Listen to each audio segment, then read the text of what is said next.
Welcome to using your M code to mitigate conflict. We're going to talk about something that just everybody ought to be thinking about, yet most of the time, we tend to think of conflict as very personal between me and someone else. And what we want to highlight today is that that doesn't have to be the reality. So let me start by asking you a question. Have you ever wondered why some team conflicts persist even after you've talked about things and you felt like, okay, we got some understanding, and yet the conflict continues? The answer isn't in personality. The answer is often found in understanding motivational differences. When you understand what drives a driver compared to what drives a learner, you're going to discover that the natural default inclinations that they each bring to the table are useful, but will often pit them into conflict. A driver is about, hey, let's go get things done. A learner is like, let's analyze, let's research, let's learn, and make sure that we do it right. But when you have let's take the time to do it right, connected to someone who's like, it doesn't have to be perfect, let's just go. Those two are naturally going to have a conflict more regularly than not. And this isn't just theory. We're going to walk through real world examples. But to start, I want you to take a look at this image. This image puts the entire framework of mitigating conflict in play. Number one, you need to understand the sources of conflict. Number two, you need to predict potential conflict. And number three, how do you navigate dimension-based conflict? Let's talk about the sources of conflict. And the first is motivation versus behavior. We normally interact in a conflict. We see what's going on with people around us and ourselves, and we go, okay, that's a personality flaw, right? What they're doing is based on their personality, and therefore they're wrong. They're bad. I'm good. I'm right. But we can use M code to depersonalize the dynamic and say, actually, this is a function more of motivations and how we're seeing the world than it is about personality. So, for example, a driver is a team lead who then says, hey, I have a learner on my team and they keep procrastinating, when in fact, the learner is doing research. Or you have an optimizer who's a vice president and their visionary director is constantly coming up with new ideas, and they think of that as a lack of focus instead of a deep desire for innovation. These are practical examples of conflict. You might have a relator who's a manager and they're looking at an achiever who's trying to go after excellence, and the relator is like, hey, they're not being a team player. Or if you're in a neighborhood association and the homeowner is a visionary, they're pushing for all this innovation, and the optimizer, who's just like, hey, let's just move the needle forward a little bit at a time, says, that guy's ideas are all unrealistic. All of these are driven out of the lens people have, the way they're wired, the motivational patterns they have, not their personality. Now, another source is hierarchical dynamics, right? The fact that we all have bosses at some point in life, and sometimes we have people that work for us. And in all those different dynamics, we're going to find that there is frustration fueled by motivational dynamics in hierarchy. You have an executive who's a driver, and they get impatient because their middle manager is an optimizer. And the optimizer is like, hey, let's refine this, And the driver's like, I'm trying to drive for scale. We got to move. And the optimizer's like, I want everything right and consistent and process-oriented before we move. That's going to create conflict every single time. A department head who's a learner will often frustrate an achiever by going, hey, let's make sure that we research this or that. And the achiever's like, you're wasting time. What about a visionary founder who clashes with the orchestrator COO? I can't tell you how many times we've seen that. And the COO says, hey, I get you're driving this and I get you have a big vision, but we have to take that vision and we have to turn it into something practical. We have to turn it into something people can follow, people can understand. So the COO is doing what the COO should do, but the visionary is also doing what the visionary should do. And now we're going to see them clash. These are completely predictable dynamics. In youth sports, an achiever coach is really focused on the top players and the elite skills, and your relator parents are like, where's the team harmony? These are all scenarios that are driven by hierarchy. And that's not the only source, right? We're talking about sources, and part of it is motivation instead of behavior. Another part is hierarchy, but there's also the project phase you're in. Think about this. If you're at the beginning of something, a visionary is probably going to be really helpful. But if you're at the end of a project, a visionary is not very helpful. You wouldn't be at the end and going, hey, what if we do this? We're like 10 feet away from the finish line. This is not the time to move the goalposts. So you get visionaries who do brainstorming, and that's perfect up front, but it's very frustrating to an orchestrator downstream. Or you have optimizers who are trying to nail all the details up front in the beginning when people are still brainstorming. And you go, no, not the time. Right? There'll be a time later, but this isn't it. A driver will push to start implementation right away. And there will be others who are like, hey, too soon. Like, we still have to figure out what our goal is, or we still have to figure out how we're going to approach it. We have to define some strategy before we can just get going. But they're like, hey, ready, fire, aim. Let's go. Let's do it. We're going to be okay. So we've talked through the sources of conflict, but where the magic really plays out is when you can predict conflict. The more you understand motivational patterns, the more you understand M code, the more you understand how people are wired, the more you can predict and say, hey, this isn't personal. This isn't you and you. This is because you're a driver, because you're a learner, because you're an achiever.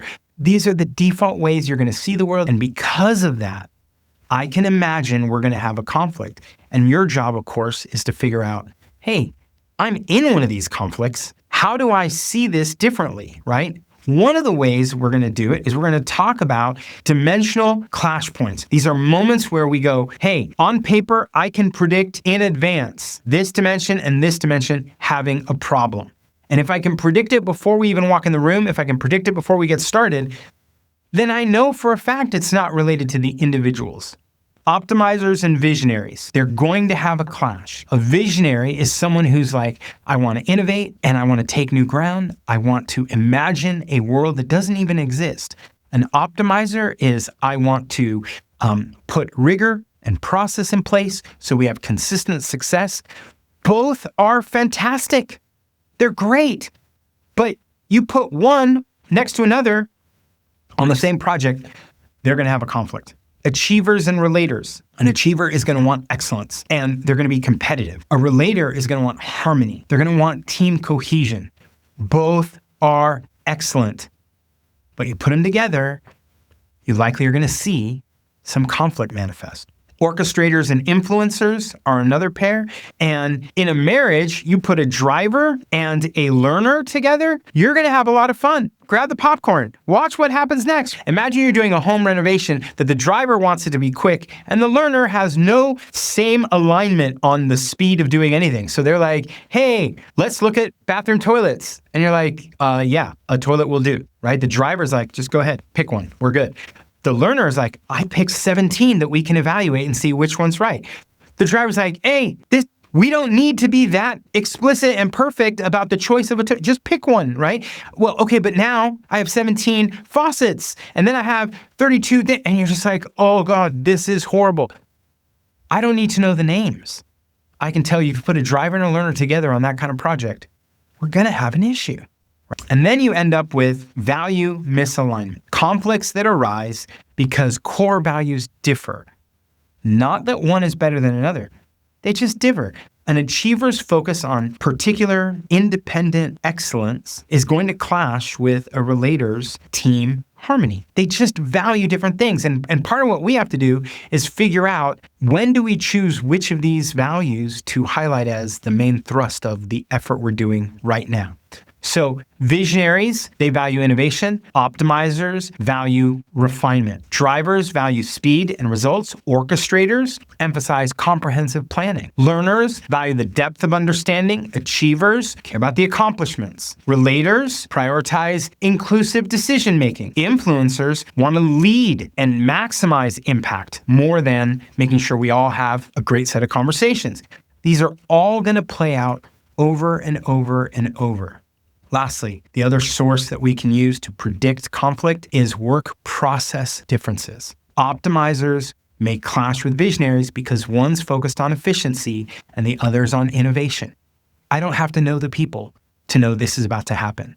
I was sitting at a conference the other day, and when the conference was done, I'd finished presenting. I came off and I was sitting with a group of people and they were asking about this material. And as they asked for the material, they said, well, are there particular particular dimensions that that clash. And I said, oh yeah, you have achievers and learners. This is what happened. And he literally dropped his head to the table, like just like, oh God, where were you my whole life? Achievers are often competition-driven. Relators are more collaborative. Orchestrators want detailed plans. Drivers prefer action-oriented task lists. Learners need some time, research, or appreciate everything that's going on. Influencers would rather just test the ideas and see what the feedback is. Optimizers, if you're in a family planning vacation, optimizer is going to be like, let's make sure that we have detailed itineraries and define all the costs associated with it. Visionaries are like, I just want flexibility so we can dream up what we want to do. And you're like, there's going to be issues. So what I want to do now is walk you through the 3 strategies for navigating conflict. We've talked about understanding the sources and even being able to predict, but now we get to the heart of putting M code to work. So the first thing I want to recommend to you is learn the M code language. Use its vocabulary to talk about what's going on. I see that you're approaching this from an achiever perspective, and I've been coming at it from a relator's perspective. Now we're not talking about you're bad and I'm good, or I'm bad, you're good. We're talking about these dimensions, and it gives us a little bit of abstraction, but it also puts vocabulary to what's going on so that people realize, oh yeah, this isn't personal. Imagine that you have a marketing team that is dealing with some tension, and we go, hey, Sarah's visionary approach has identified an opportunity. John's optimizer is going to help us pursue this effectively. Now we're not putting them at odds. We're aligning them one before the other.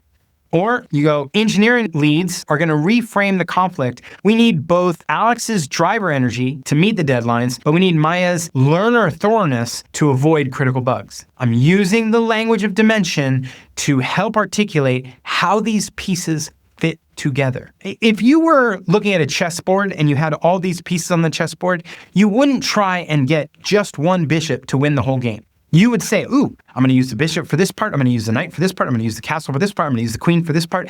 That's what we're talking about doing. Unfortunately, all the world around you are chess pieces and you don't recognize who they are, and your vocabulary hasn't developed to say, ooh, we're going to use a knight because this allows us to do a 2-pronged attack. That vocabulary isn't one we've developed and learned, and so it makes it harder for us. Now, the other dynamic is to use complementary strengths. If you were to reframe a conflict with complementary perspectives, you would say, hey, your driver energy ensures that we meet deadlines while my learner approach ensures that we understand customer needs. If you're understanding where you fit with someone else and you can say, here's how we help each other, you're going to be in a much better place. I always hire an optimizer. I often hire a relator because I am an achiever driver. So I'm going to have those gaps and I can tell them, hey, listen, I'm going to be running so hard that there's a moment where I might not be paying attention to team harmony. Mr. Relator, this is where I need your help. Now we're not in conflict. Now we're supporting one another, right? Or I may say, hey, I'm casting new vision and I'm also attacking, I'm going after it. But we're going to leave some things that need refinement and need cleanup, and I'm going to leave them in the back lot, and I'm never going to prioritize them. I need you to follow up and clean those up.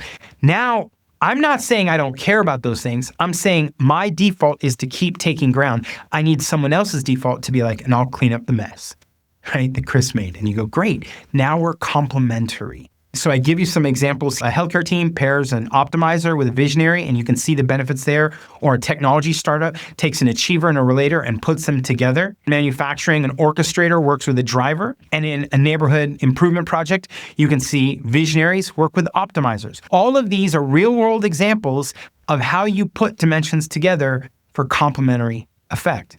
The other strategy is what we call a bridging strategy. A bridging strategy is not, I know what I am and I know what you are, and we're going to complement each other. It's, hey, I get that you and we don't see it the same way. Our defaults aren't the same. I'm going to come to the middle of the bridge. I'm going to have you meet me in the middle of the bridge, and we're going to figure out a way together through it. That means I have to start adjusting my communication to work better with you. You have to start looking at the world through my lens to help understand and articulate for me. So visionaries should provide concrete examples when working with optimizers. If I'm a visionary and I'm casting vision, I know that every visionary statement I make is going to cause the optimizer to freak out. How are we going to do that? How are we going to do that? How are we going to do that? So instead of me casting vision upon vision upon vision, I'm going to do a smaller vision and then pause and go, now you're probably wondering how we're going to do it. Here's 2 or 3 ideas that'll get us there.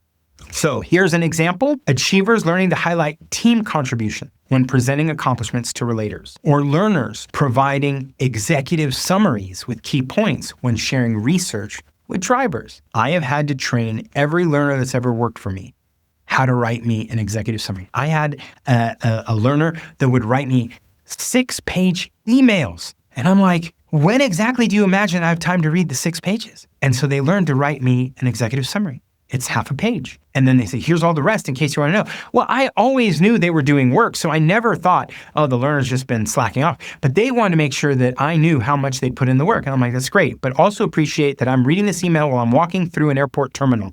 I need to be able to get through this quickly and be able to make a decision quickly. And we found a way to find ourselves in the middle of the bridge. Here's 2 more examples. Visionaries, including implementations and timelines when pitching to orchestrators. In a book club, a learner member who loves deep analysis adapts by providing focused discussion questions that help driver members feel engaged in the entire conversation. So what am I telling you? Conflict isn't about personalities clashing. It's about different motivational dimensions intersecting. And when you learn to recognize, predict, and navigate these motivational differences, you can depersonalize conflict, you can anticipate tensions, and you can create powerful partnerships that leverage those complementary strengths. Thanks.